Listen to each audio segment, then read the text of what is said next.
Hi guys, it's Carisa, and it has been a little while since I have done a thrift haul. Mike suggested one day recently that we go to a few thrift stores and see if we could find anything.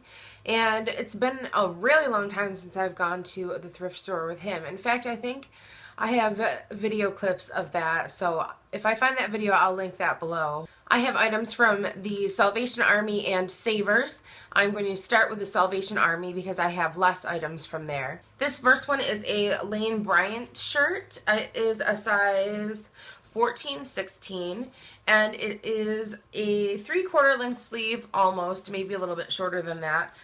Just cotton shirt. It has a nice scoop neck, and I like the fact that it has that kind of minty green color with this blue. I think it's a really nice color combination, and that was $2.99. This is a very different style top for me, but I did like it when I tried it on. It is a sheer kind of blousey, I don't even know what you would call this. Obviously you need some kind of an undershirt or tank top underneath it, but it has lace detail on the sleeves and on the bottom. It is by Care in Sport. It is a 3X.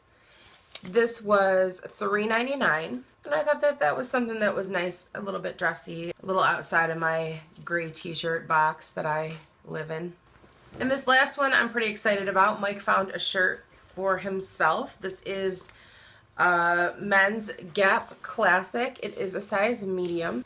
It was marked $5.99, and it was this really fun color combination with the two different shades of orange and the light blue. Now, what was exciting about those is that all three of them were part of the colored tag sale. They had a whole bunch of different colors that were part of it, so we received 50% off of all of those items. Now on to Savers. The first thing I feel like I have to show you is this book.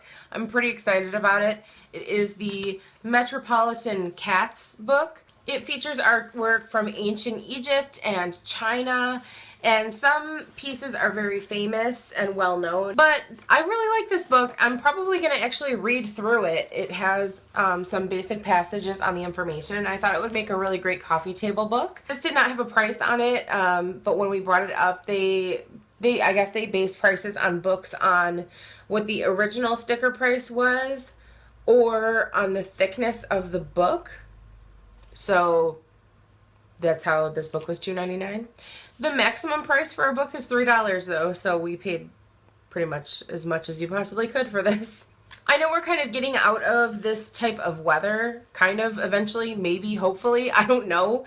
It snowed here last week. It actually snowed. So I'm not sure about that, but I also am the type, whether I am at a thinner weight or heavier weight, I don't like to show my arms. This top, for example, I would wear a cardigan over if I were to leave the house in it today. So that just gives you an idea. It is because of my keratosis pilaris. Even though I have it pretty well controlled, you can see that there's like a red blotchy cast over my arms, and I am self-conscious about that. I don't know, I guess I've been asked about it so many times over the years that I just want to avoid the conversation. So anyway, even if it is getting to be warmer outside, I still wear tops like this a good portion of the year. This is a Liz Claiborne cardigan. It does have cropped sleeves. It doesn't go all the way to the wrist. It is an extra large, and it is marked $7.99. This is sort of a monochromatic animal print, mixed animal print, it looks like. I've said many times before, I'm not a huge fan of wearing animal print, but I think that in certain circumstances it can look nice, and this, I believe, is one of them. This shirt I almost didn't buy. I'm still not really sure about it. It's this sheer top. It has two different patterns on it and some little bits of black lace trim. It's an extra large by Notations, and it was $4.99. I think the part of the shirt that bothers me the most is the very bottom, which has this slight ruffle to it. I don't know, I think that that's just this one little extra detail that sets it over the edge of being obnoxious on top of the pattern and everything else.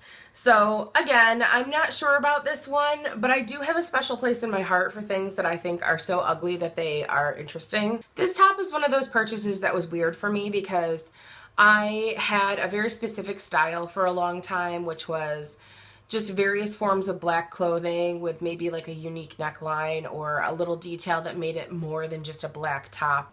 It is just a cotton tank top, and it does have a cinched bottom, which I normally don't care for because I carry so much of my weight in my stomach and my torso. I don't like to have it cinch back in and draw attention, but this is a very delicate shaping at the bottom, so I think it's okay. It also has a very heavy neckline, which has a ton of beadwork on it and a lot of sequins and detail like that. It's in almost perfect condition, and shirts like this are normally really pricey, so I thought it was a great thing to be able to pick one up for $5, and it's by Alfani Woman. It's a 2X. Lastly, Mike found another nice shirt at Savers. This one is by J. Crew, and it is a large, and it was $7.99. And it's just this nice simple block plaid. I don't know the terminology for different kinds of plaid. And to address a slight elephant in the room, yes, some of you eagle-eyed viewers did notice that I have, in fact, continued to scar my body, and I started on my sleeve. This is something that I have been planning for several months, 4 or 5 months now. It was sort of a gift to myself for reaching a 50-pound weight loss goal. I am a few pounds away from that. In fact, this is a little premature. I sort of forced myself to do it early and sort of treat myself because I was feeling bad. And I know that, you know, because you go through something negative or you go through a major life experience, you shouldn't tattoo yourself right after. But this is something I was definitely hoping to have achieved by this point. So I was planning on doing it right around this time anyway. So I still have a few pounds to lose. I've definitely hit the 40-pound loss mark, but I'm not quite to 50. And I thought what I would do is just do a portion of my forearm tattoo, and I've got 2 or 3 other pieces of that I'm hoping to do in the future. I would like to continue that up the rest of my arm. However, that would be for, you know, hitting a goal weight and definitely reducing the size of my arm. And that's sort of a gift I have been planning to give myself incrementally as I lose weight. So this is something that I drew myself. I do have an infertility awareness tattoo that is of my own design. And this piece here is a lace piece that I have sort of researched and planned over the last few months in different chunks and sort of put it together myself. I drew it with Sharpies and brought it in, and the artist was wonderful and accommodated my exact design. You've probably seen images of it from throughout this video by now of me trying on the clothing, but just so that you can get a full view of it, I'll show it to you now. So here is the full piece. That is it, guys. Thank you so much for watching. It's so much fun to share this stuff with you guys when we do have good finds at the thrift store. It doesn't always happen that way. I hope you guys are all doing well, and I'll talk to you soon. Bye.